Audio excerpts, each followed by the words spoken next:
चीज तो देता है, रुपया लेता है, तो मैं बनी तो नहीं हूं, वो तो एक सौदा है। मैं जो आपकी भक्ति करी कोई संसार के पदार्थ के लिए नहीं करी। तो बोला ठीक है, तुम्हारी तो कोई इच्छा नहीं है, किंतु हमारे संतोष के लिए कुछ हमारे से मांग लो। बोले प्रभु आप बार बार कहते हो कि मांग लो, तो इससे मालूम होता है कोई मेरे भीतर में कोई इच्छा शायद होगी जिसका मुझको ज्ञान नहीं है। तो मैं आपसे यही मांगता हूं कि मेरा एकदम निष्काम भाव हो जाए, मेरे हृदय के में कोई भी प्रकार की कामना न रहे। तो भक्त जो प्रहलाद है वो भगवान के सिवा कुछ नहीं चाहता। बोले जब आप मिल गए तो आपसे बढ़कर क्या है।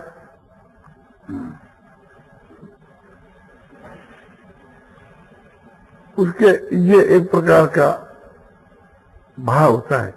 उसके ये नेम था प्रहलाद के कि चाहे प्राण चले जाएं किंतु हम भगवान की भक्ति को नहीं छोड़ेंगे। पपैया मर जाता है किंतु आपने समझो कि उसकी वो टेक है, वो ये टेक है कि आकाश से बरसे हुए जल को चाहता है, भूमि के जल को नहीं चाहता। तो प्रहलाद के ये टेक थी कि भगवान के स्वभाव से कोई इच्छा नहीं थी। अब भगवान की जो भक्ति है उसका जो पिपासा था पपैये से भी बढ़कर, तो हम लोगों के हृदय का वहां पिपासा जो है तो भगवान की भक्ति की होनी चाहिए। भारी से भी भारी आपत्ति आ जाए तो प्राणों का भी त्याग कर देना चाहिए, किंतु भगवान की भक्ति का त्याग नहीं करना चाहिए। और वो भक्ति क्यों? भगवान के मिलने के लिए। और भगवान की मिलने की ऐसी तीव्र इच्छा होनी चाहिए कि और कोई बात की इच्छा नहीं रखे। भगवान के मिलने से भी बढ़कर के भगवान की जो भक्ति की जो इच्छा है वो और भी उत्तम है। भगवान की प्राप्ति, भगवान जो है सो साध्य और भक्ति साधन है। तो उस कोटि का जो भक्त है वो साध्य से भी साध्य साधन को और ज्यादा आदर करता है।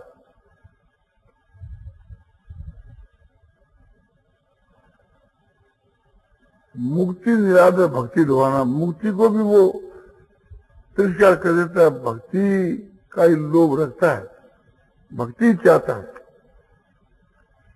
तो भगवान से भी बढ़कर के हम भगवान की भक्ति की इच्छा करें तो और भगवान खुश होते हैं कि ठीक है, ये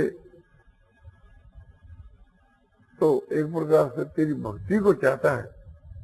भगवान सब बात देने के लिए कहते हैं कि तुम जो मांग लो, किंतु अपनी भक्ति देने के लिए नहीं कहते। भक्ति खुद भक्त को ही मांगनी पड़ती है।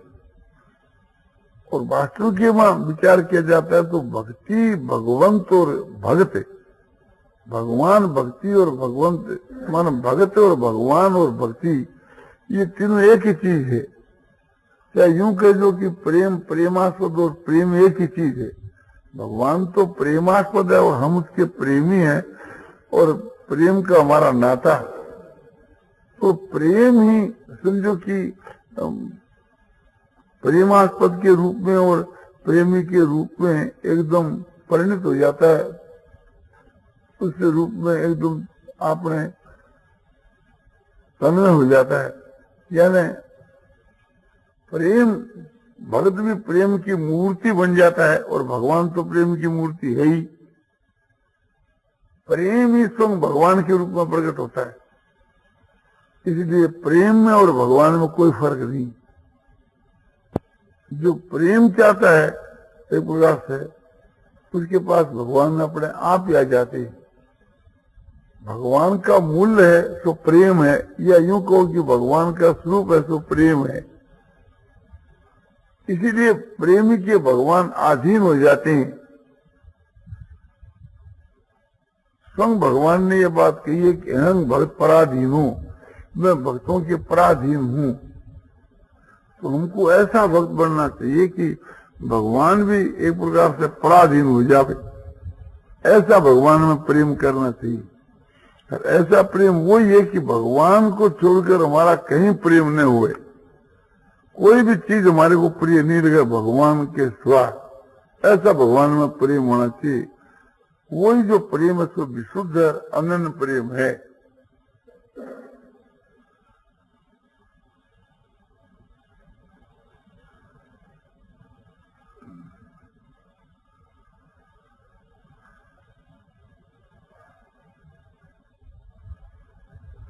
तो भगवान के विषय में आपको प्रेम की बात कही और नेम की बात कही,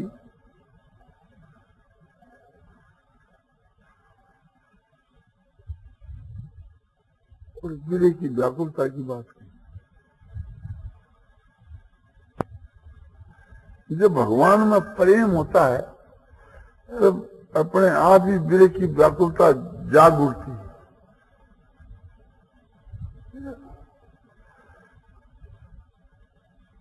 और जब नेम होता है भगवान के विषय का, तो भगवान के वहां प्रेम हो जाता है। तो पहले नेम फिर प्रेम, और फिर समझो कि भगवान के लिए व्याकुलता।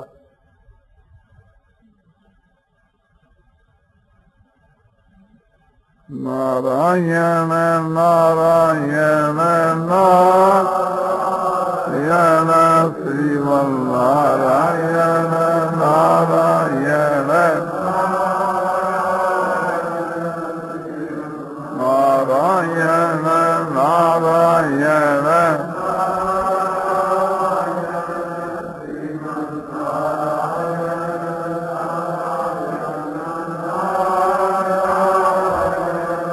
श्रीमन नारायण नारायण श्रीमन नारायण नारायण श्रीमन नारायण नारायण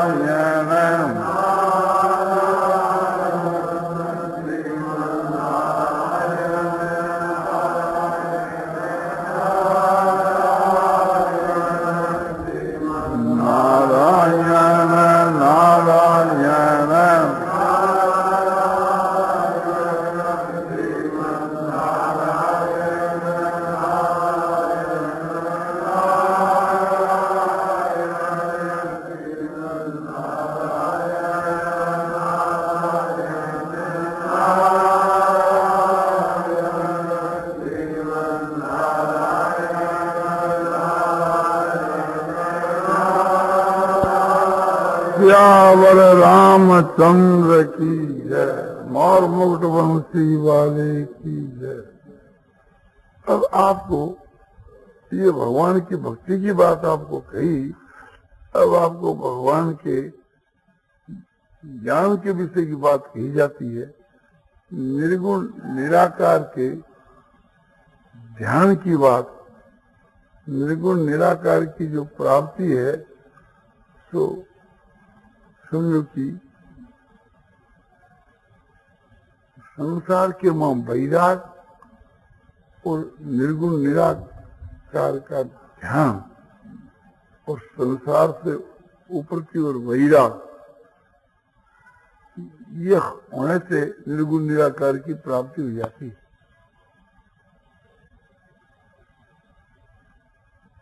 निर्गुण निराकार का मतलब है कि सत्य चित्तानंद घन ब्रह्म,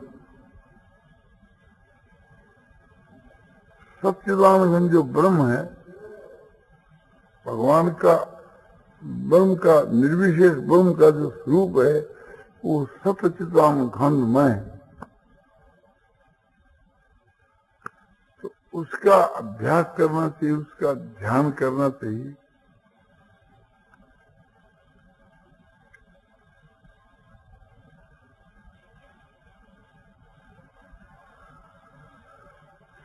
तो किस प्रकार से कि जैसे हमारे गीता में बतलाया है, बाद सपसेषु ऐसा आत्मा और बिंदित आत्मनि यत् सुखम स ब्रह्म योग युक्त आत्मा सुख मक्षम से। ये गीता की 5वें अध्याय का 21वां श्लोक है। इसका भाव यह है कि बाहर के पदार्थ जितने संसार के विषय भोग हैं, ये सब बाहर के पदार्थ। तो बाहर के पदार्थों के मां आसक्ति रहित पुरुष बाहर सपसेष, ये जो बाहर के जो शब्द सप्रस रूप रस गंध आदि जो बाहर के विषय हैं, ये बाहर के सप्रस आदि, उनके मां आसक्त आत्मा माने जिनकी आसक्ति नहीं है, ऐसा पुरुष है। इनके मां विरक्त पुरुष है, वीतराग पुरुष है। वीतराग पुरुष जो है उसके लिए ये कहा गया है कि बाद ऐसा आत्मा। दूसरे चरण में कहते हैं बिंदती आत्मनिय सुखम। आत्मा जो ज्ञान के सिद्धांत में आत्मा परमात्मा एक ही चीज है। बिंदती आत्मनिय सुखम, आत्मा माने अपना जो शरीर के अंदर में जो आत्मा है, अब वो आनंदमय है। आत्मा का स्वरूप है तो आनंदमय है। उस आनंदमय आत्मा के स्वरूप के बीच के मां उसमें ऐसा एकदम ध्यान में मस्त हो जाता है, उस आनंद के ध्यान के मां, कि उसके ध्यान में कि वो विज्ञान घन जो ब्रह्म है, आनंद में जो ब्रह्म है, उस आनंद का ही अनुभव करता रहता है। बिंदती माने अनुभव करता है, आत्मनि माने आत्मा के मां यत् सुखम, जो सुख है। आत्मा जो खुद सुख रूप है, आनंद रूप है, तो उस आत्मा को आनंद रूप से अनुभव करता है, देखता रहता है।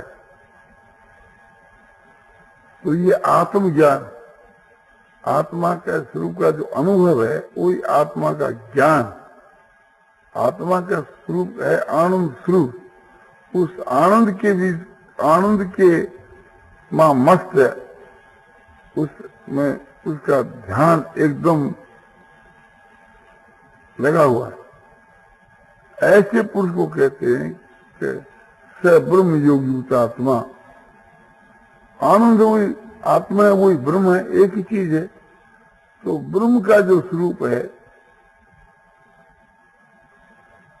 उस ब्रह्म के स्वरूप में जो एकता है, उसका नाम है ब्रह्म योग। ब्रह्म योग, उस ब्रह्म योग के बीच के मध्य की आत्मा जुड़ गई है, उसको कहते हैं ब्रह्म योग युक्त आत्मा। ऐसा ब्रह्म योग युक्त आत्मा पुरुष है, अक्षय स्वरूप को प्राप्त होता है। अक्षय स्वरूप माने ब्रह्म को, आनंद में ब्रह्म को प्राप्त हो जाता है। तो चित्त में पहला वैराग होता है, फिर संसार से वृत्तियां हट करके केवल आनंद में परमात्मा की मां वृत्तियां लग जाती है। परमात्मा में जो आनंद में परमात्मा वृत्तियां लग जाती है, तो उसके बीच के मां उससे ध्यान में वो मस्त हो जाता है। उसी को कहते हैं ब्रह्म युक्त आत्मा। ब्रह्म के स्वरूप में जिनकी आत्मा युक्त है, ऐसा ब्रह्म युक्त आत्मा पुरुष ब्रह्म को प्राप्त हो जाता है।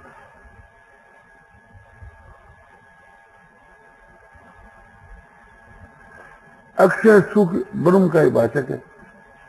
तो अक्षय सुख को, जो सुख क्षय नहीं हुए, क्षय नहीं हो, घटे नहीं, सदा एक रूप एक रस के मां जो आनंद रहता है, वो आनंद ब्रह्म का स्वरूप है, उसको प्राप्त हो जाता है।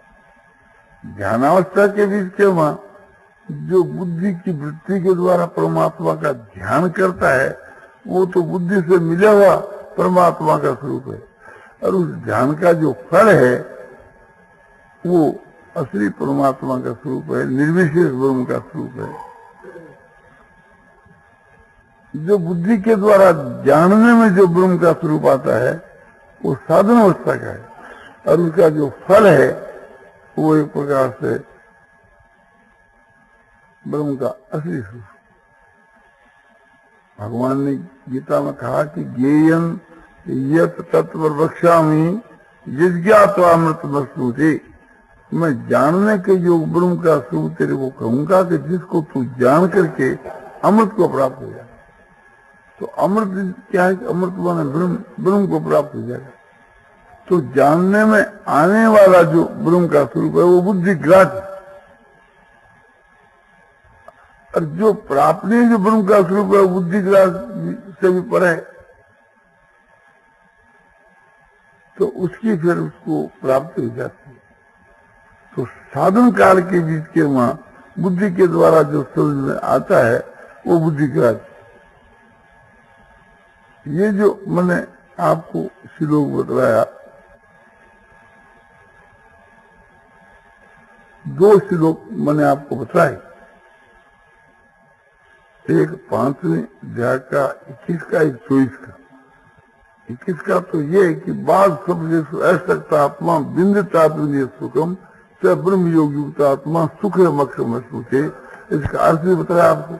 और इसके पहले जो बतलाया था वो 5वें अध्याय का 24 का श्लोक था, जो अंत सुखमता राम तथांत ज्योति रेव है से योगी ब्रह्म निर्वाणं ब्रह्म भूतोदि गच्छति।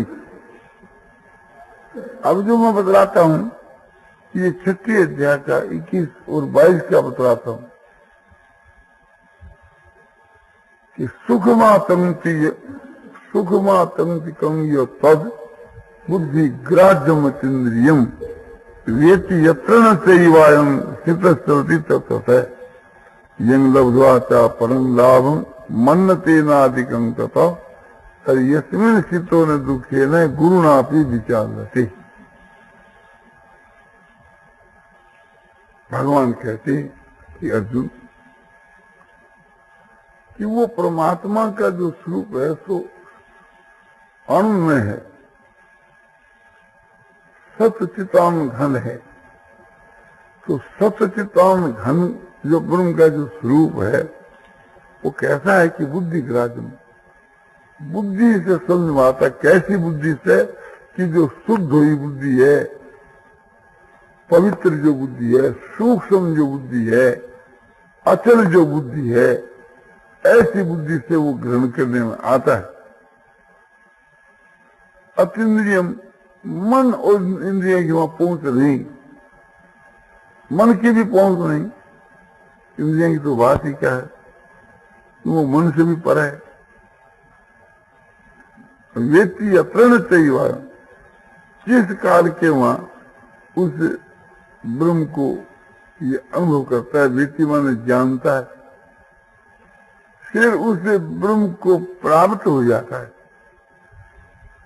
जब जानना ही प्राप्त होना है, जिस काल के वहां ब्रह्म के स्वरूप का वो अनुभव कर लेता है, तो फिर एक प्रकार से वह अचल हो जाता है, स्थिर हो जाता है, फिर लौट के वापस नहीं आता।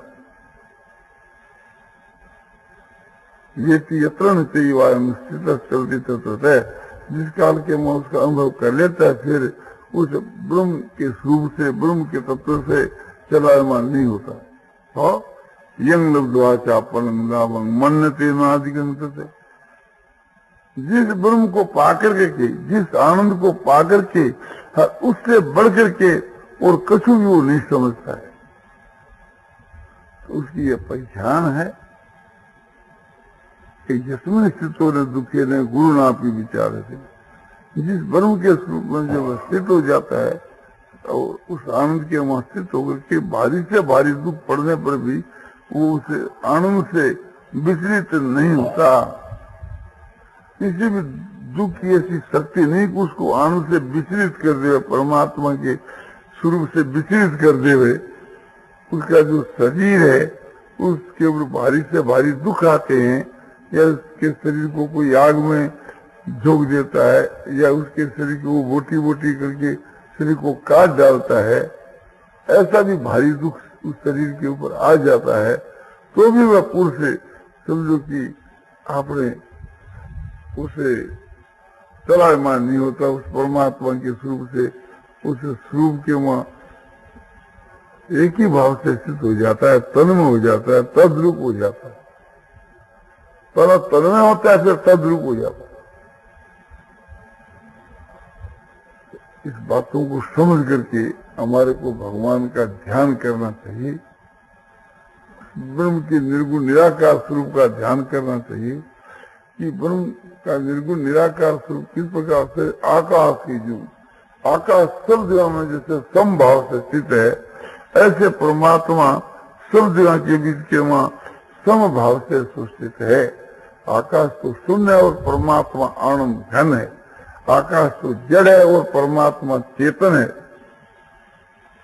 इस प्रकार से उस परमात्मा का ध्यान करना चाहिए कि मानो वो परमात्मा हमारे बाहर भीतर नीचे ऊपर सब जगह में परिपूर्ण है, कि जैसे बहिरंग तस्य भूतानाम तरंग चरमे वचो, तत्वान वह ब्रह्म संपूर्ण भूत प्राणियों के बाहर और भीतर में नीचे ऊपर में सब जगह के वहां स्थित है, और चराचर भी परमात्मा को ही स्वरूप है। इसके नीचे ऊपर बाहर भीतर परमात्मा व्यापक है, और वो परमात्मा समझो कि सबको स्वरूप है।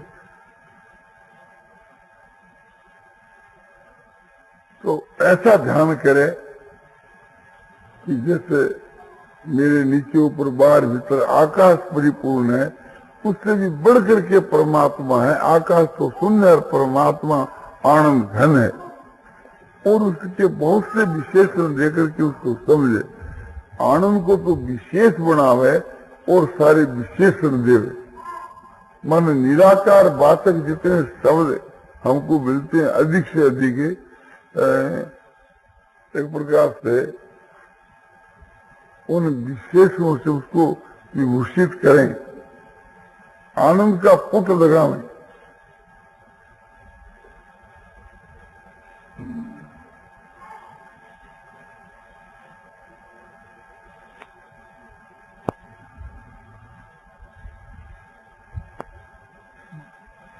एक आनंद ही आनंद है, ऐसा ध्यान करें कि पूर्ण आनंद, अपार आनंद, शांत आनंद, धनानंद, अचल आनंद, ध्रुवानंद, नित्यानंद, बोध स्वरूप आनंद, ज्ञान स्वरूप आनंद, समानंद, परमानंद, महानंद, अत्यंत आनंद, अचिंत आनंद, इस तरह से थी समझो कि सब आनंद के विशेष। आनंद माने परमात्मा, परमात्मा आनंद स्वरूप है। तो एक आनंद कैसा आनंद है कि उसका कोई पार नहीं है,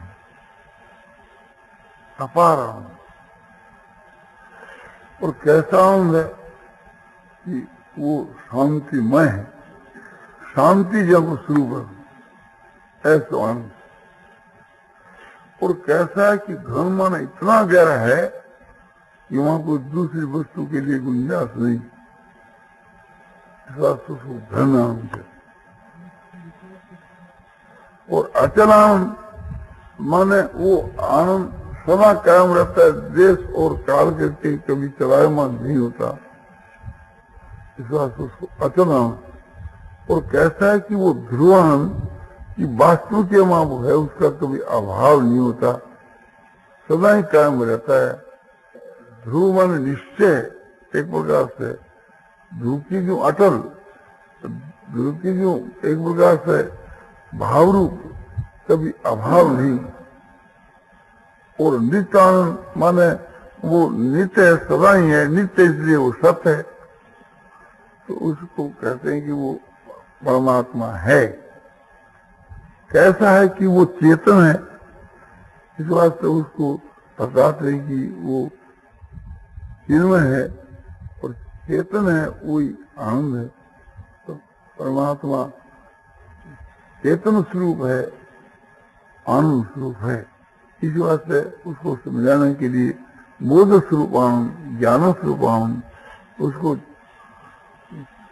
चेतन को समझाने के लिए उसको बोध स्वरूप, ज्ञान स्वरूप कहते हैं।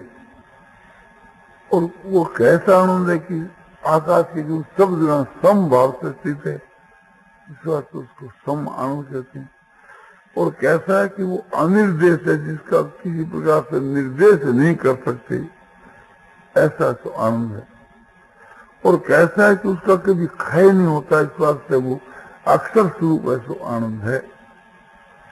और वो कैसा आनंद है कि महान आनंद है, उससे और कोई बढ़ करके नहीं है, कोई बड़ा नहीं है उससे, उस सबसे वही बड़ा। जैसे आकाश का कोई अंत नहीं तो उसका कहीं अंत नहीं है, इस वास्ते उसको अनंत आनंद कहते हैं। और वो कैसा है कि एक प्रकार से उसका कोई चिंतन मन के द्वारा नहीं कर सकता। ये उपनिषद ने कहा कि जिस ब्रह्म का तुम ध्यान करते हो, चिंतन करते हो, वो ब्रह्म नहीं है, किंतु जिस ब्रह्म की शक्ति को पा करके तुम ध्यान करते हो वो ब्रह्म है। इस प्रकार से उसका लक्ष्य कराया है। और वास्तव में वो अलक्ष्य है कि जिसका चिंतन हो नहीं सके, मन की सामर्थ्य जिसका चिंतन कर सके, वो बुद्धि से समझा जाता है। इसी वास्ते उसको बुद्धि ग्राह्य कहा। तो वो अचिंतन, और कैसा है कि वो परमानंद, उससे बढ़कर के और श्रेष्ठ कोई आनंद है ही नहीं। इस वास्ते वो परमानंद और महान के महान आनंद स्वरूप है। तो परमात्मा का स्वरूप महान आनंद स्वरूप है। और कैसा है कि अचिंतन, उसका चिंतन नहीं हो सकता।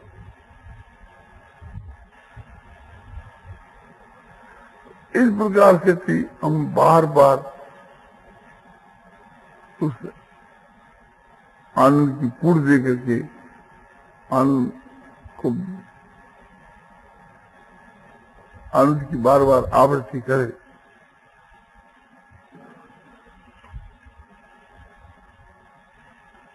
एकांत में बैठ करके पहला वाणी से क्या कैसा आनंद, अपार आनंद, शांत आनंद, घन आनंद, अचल आनंद, ध्रुव आनंद, नित्य आनंद, बोध स्वरूप आनंद, ज्ञान स्वरूप आनंद, आनंद ही आनंद, आनंद परमानंद, महान आनंद, अत्यंत आनंद, अचिंत आनंद। इस तरह से बस वाणी से करे। और वाणी का जो भाव है, अर्थ है, उसको मन में समझ, और समझ करके फिर चुप होकर के मौन हो जावे। और फिर मन से इस प्रकार से करे, मन से मनन करे, अकेला एकांत में बैठकर मौन होकर के, संसार से भ्रष्ट होकर के और उपराम होकर के,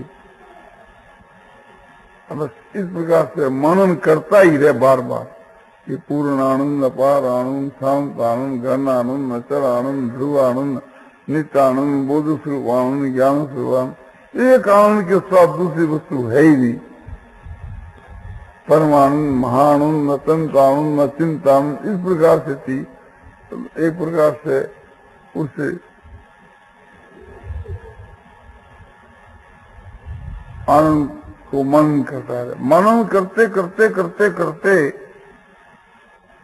आगे जाकर के मन जो है, जब थक जाता है तो उस परमात्मा में तद्रूप हो जाता है। तो इसको कहते हैं तद्बुद्ध्या सदात्मान तन्निष्ठा सत्परायण गच्छन्त्य पुनरावृत्ति ज्ञान निर्धुत कलमसा। तो ज्ञान निर्धुत कलमसा पुरुषा, ज्ञान के द्वारा जिनके सब कलमश नाश हो गए हैं, मल विक्षेप, जिसके मल विक्षेप आवरण जिसके मिट गए हैं, उसको एक प्रकार से ज्ञान के द्वारा जिसका अज्ञान नाश हो गया है, और ज्ञान के द्वारा जिनके सारे पाप नाश हो गए हैं, ज्ञान से सारे पाप नाश हो जाते हैं। और पाप है वही मल दोष है।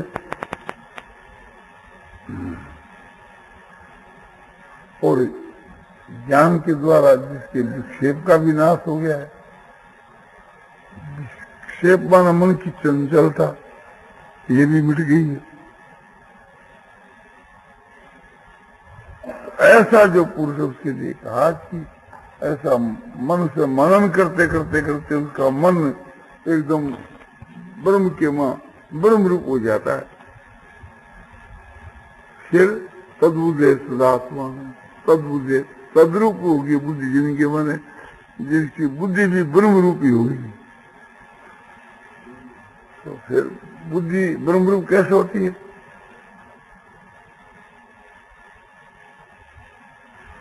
कि ये जो मनन किया गया कि परमात्मा का स्वरूप है, सो ऐसा है, सत स्वरूप है, और वो है परमात्मा। तो कैसा है कि चेतन स्वरूप है। कैसा जो चेतन है, वो चेतन ही आनंद है, वो ज्ञान ही आनंद है। इस प्रकार से उसकी पुट लगाई, आवृत्ति करेगी,